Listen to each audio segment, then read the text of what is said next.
James Fingus is the set designer for this production of Lion King Jr.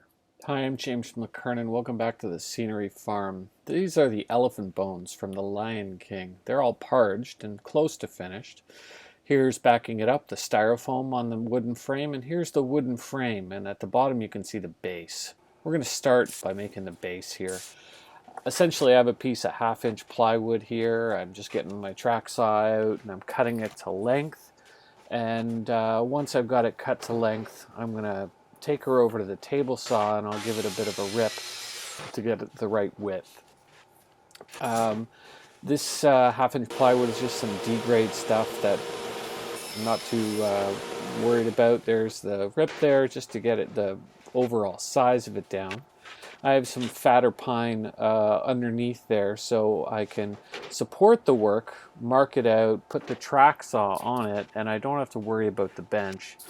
The track saw is set up so that the blade sticks down about half an inch or so beneath the sheet that I'm cutting.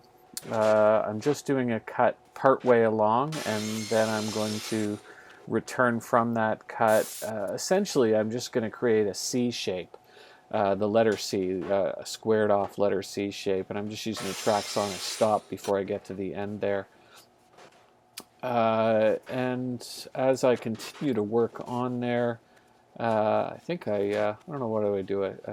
Well, I'm checking my plans. I do a lot of that, because if you don't check your plans, what are you going to do? So I'm pulling out this the middle piece, and you can see the shape that I'm left with there. I think I'm making sure I have a good audiobook going on my earbuds at the time. And I do a lot of stopping and thinking when I'm trying to work on this stuff, which is somewhat amusing. And I'm just going to take some 2x stock here, and I'm going to rip it into strips of 1.5-inch square material. Getting a rip blade on there just so it's easier. I'm not sure, I probably had my combo blade or a finish blade on there to get a nice cut on there, and here I go, fancy rip. And yeah, that's very exciting, I'm ripping stuff. Alright, well, I'm done the ripping, which is good, and now what I'm doing is I'm just laying out the framework that's going to make up the base here.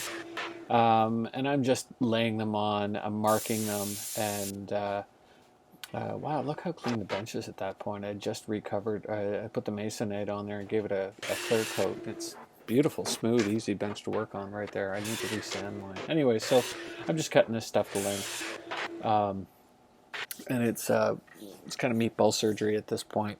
I'm using a 16 gauge pin nailer eventually to put them together. I'll put a screw in the end of each of them, and with a skin on one side and the frame on one side, and you can see that I'm going to nail down so it's flush with the edge, and I'm just going to use the other blocks, and I'm going to lay them underneath the 1/2-inch goods just to make it so it's not floppy all over the place. And I'm gluing it, and I'm putting it in with 1/4-inch crown nails. And there, I'm probably using 1.5 inches there, so I have 1/2 inch of the narrow crown going in through the skin into the framework, at least 1.25 inches. I'm probably using 1.5 inches.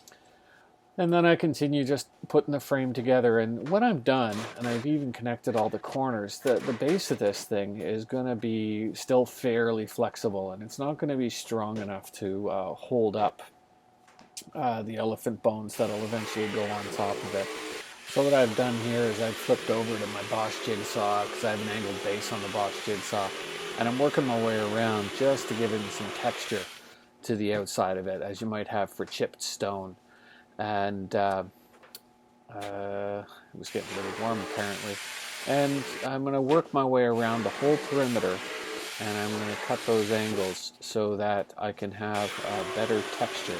So a square base to something that's supposed to be the ground or stone is kind of boring, and the shape itself is rather geometric, but with this, it actually helps take the edge off to make it to help make it a bit more organic.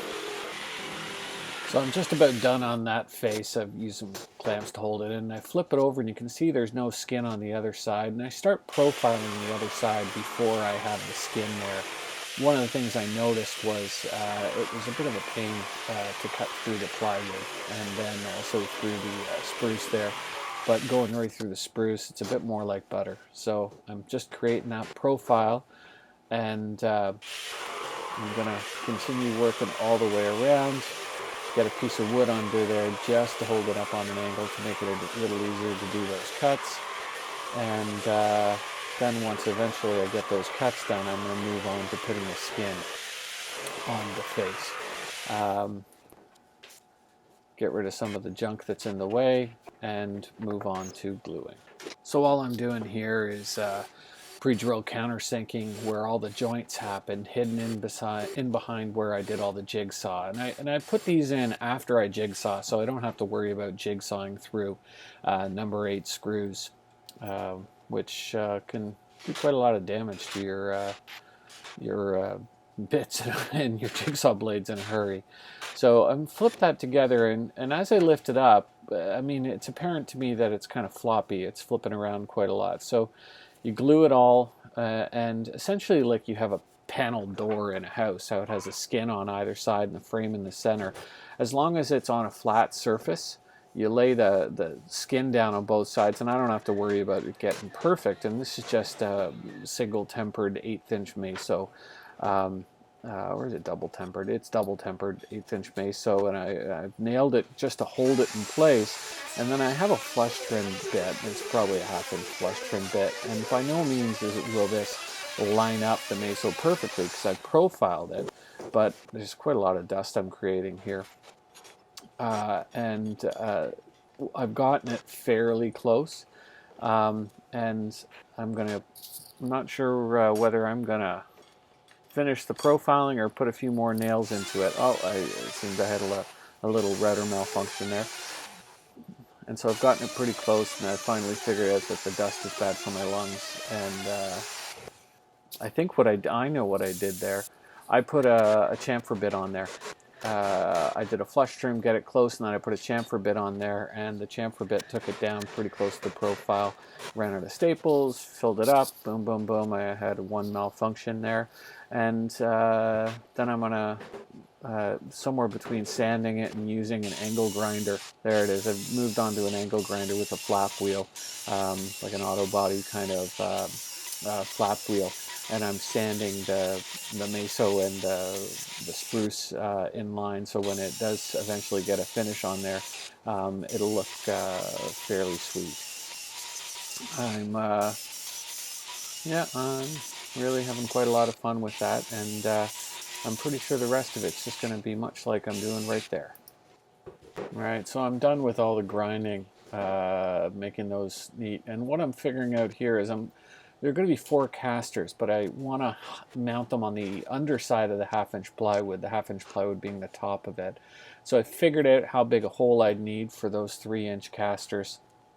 And this is a plate that I've made to fit on the bottom of my little 1.5 quarter cable router there.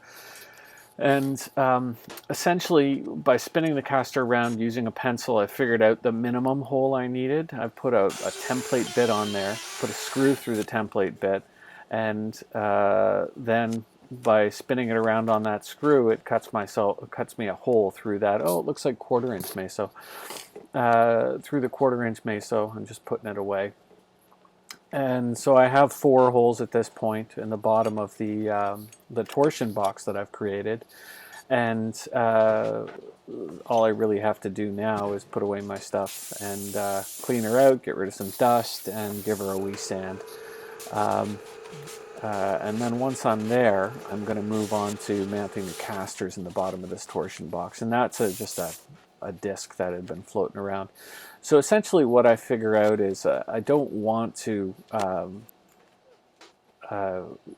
basically deal with extra length on the bolts. So I've basically marked out the position for the caster. I've drilled the holes so that the T-nuts will be able to go in the other side through the face, what's currently the bottom face of the torsion box. And then I will use some packing washers, and so there's me. I'm putting the T-nuts in. I'm giving a wee tap so that they stick in there. I'm making sure I have the right thread, because sometimes it's metric and sometimes it's imperial in my world. And then I'm going to take the bolts, some lock washers on the bolts themselves, and then I'm going to put them through the just as a socket driver on my drill there. And I'm just continuing to put the T-nuts in as I need them, and I'm flipping the casters in. I do all 4 casters this way. I'm just finishing up the last caster, and I'm flipping it around, and I'm quite happy with the way this thing rolls around the bench. And of course, at the end of something like this, there's the cleanup here, there, and everywhere. Put away the bolts, blah, blah, blah. So I'm kind of hard on my sanders. This is an old Makita sander that's been through the wars, but I'm constantly doing things to it. And, the motor never really goes on them, but I would have to replace the base fairly regularly. And there I am. I'm done that, and this is me starting to work on the sweeps for the bones on the elephant graveyard. So that'll be the next video I move on to, where I create the skeleton structure on that graveyard scene.